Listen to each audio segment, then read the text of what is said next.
So there's some specific news that dropped, and of course, shout out to the great Greg Lunt for sharing this. I thought it was pretty significant to say the least. But just like you see right here, it states new Morgan Stanley recognizes, or I should say new Morgan Stanley, but it says, this is breaking news, new, whatever you want to call it. Morgan Stanley recognizes Quant, and that's the main thing, takeaway you want here. It's always great to see top tier companies recognize Quant, because if anything, I mean, these are always positive catalysts and so on. But let's face it, when it comes to Quant, I mean, they literally just, have a line, if you will, like an assembly line, if you will, of ones that just recognize Quant, is what I'm basically trying to say. Anyway, as you can see right here, it says Quant twice in a new comprehensive research paper on the network effects of utility tokens. And of course, credit to this particular person, new one. His name is Gold God Crypto. And he's a personal development counselor and trauma therapist. My goodness, astrologer, excuse me, and former think tank wonk. Wow, that's quite the list. But anyway, we're gonna get right into this. So I want to show you guys this real quick. If I could just blow it up. So you have, for instance, at the very top, what's referred to security tokens, utility tokens, coin, and so on. But it says primary categorization, right? And here is how this is kind of broken down and so on. So let's talk just briefly about the payment tokens. That's obviously one of the key highlights that a lot of people, while you're into the likes of, for instance, XRP or XLM, so on, right?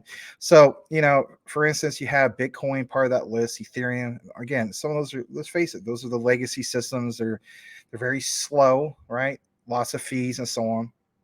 But you see, for instance, even Harmony part of the list. By the way, I think Harmony, for the record, not financial advice, could very well rebound in future at these particular prices. It's, if you don't have an entry point in that, maybe you consider it.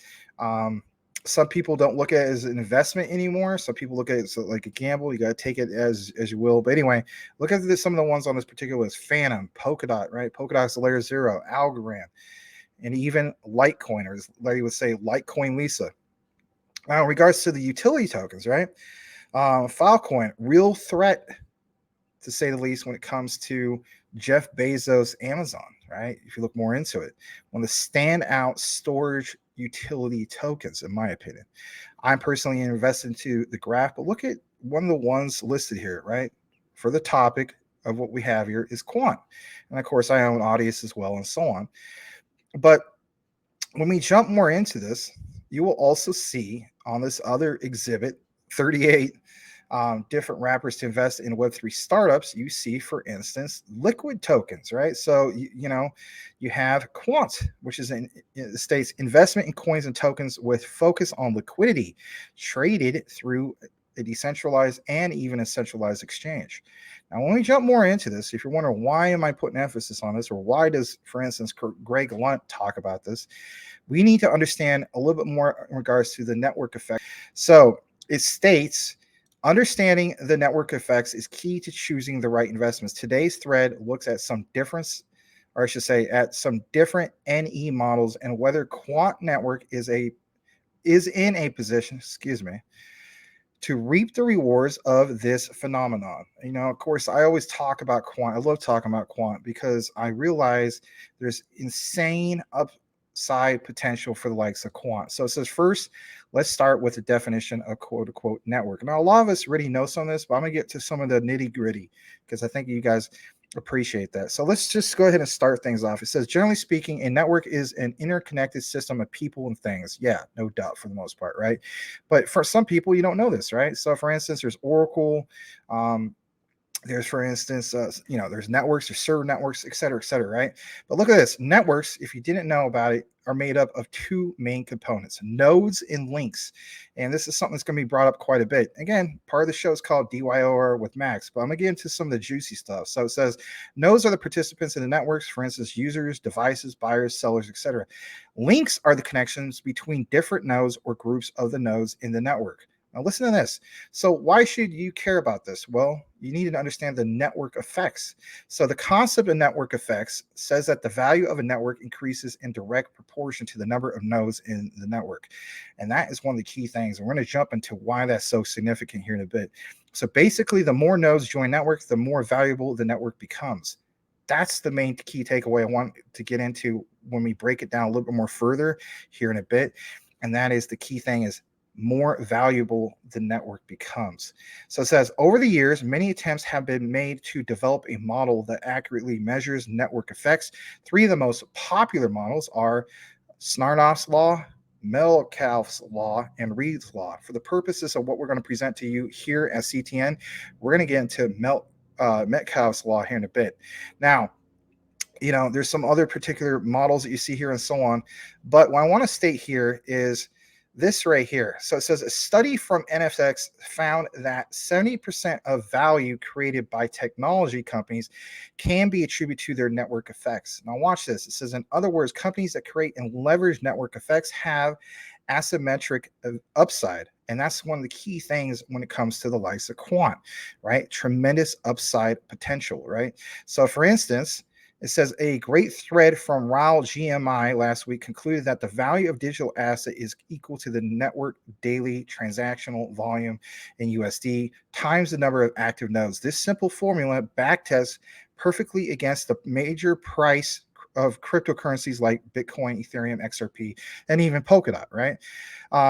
But if we get further into this, it says that this model suggests that the price of a digital asset is determined by two specific factors. And this is where I want you to have a little bit of an understanding.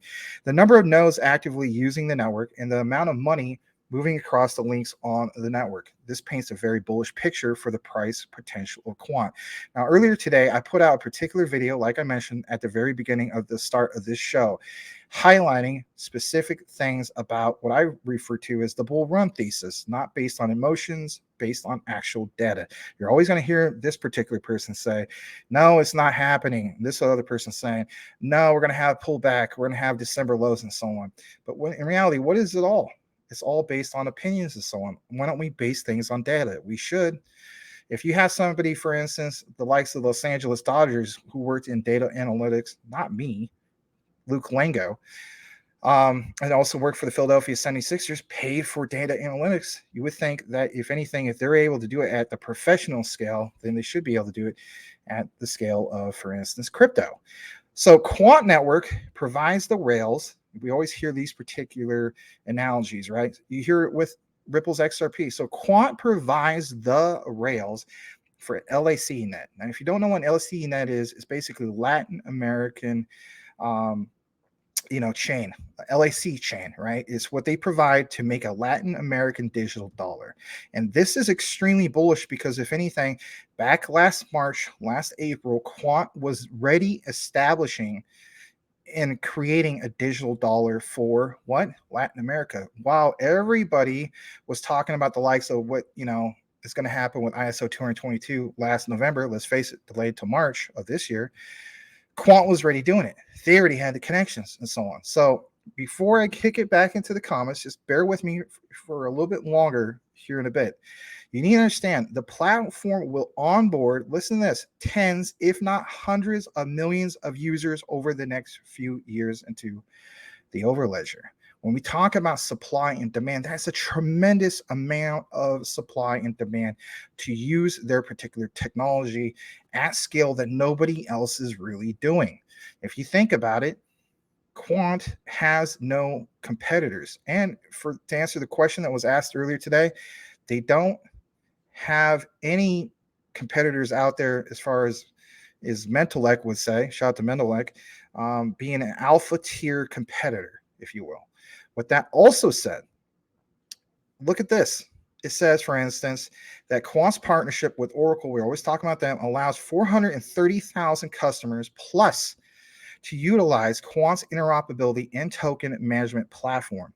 As more enterprises turn to blockchain, that's a key thing, there will be a massive influx of nodes and volume into the Overledger via this initiative. And of course, there's more breakdown into this and so on.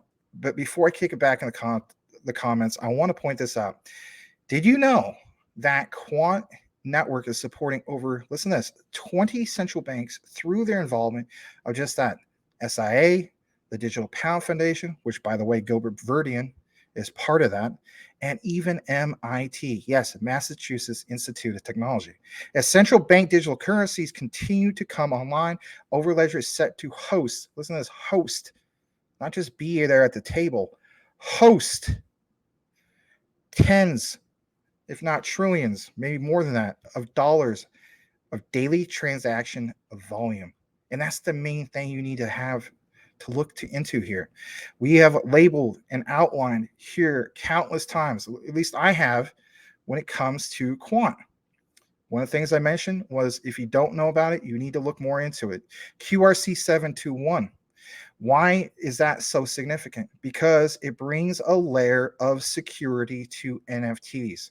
And as we know, in 2021 and going into early 2022, what really stood out for the likes of, let's face it, Ethereum was just that, NFTs. And of course, as we know, Solana was a threat to that, right?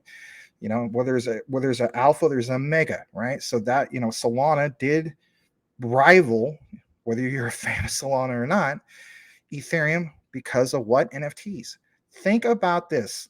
Quant brings a whole element to a solution when it comes to NFTs. Quant's QRC721. Now, I want to state this one last thing before we kick it into the comments, and that is the price of Quant will increase in direct proportion to the amount of nodes and volume injected into the network.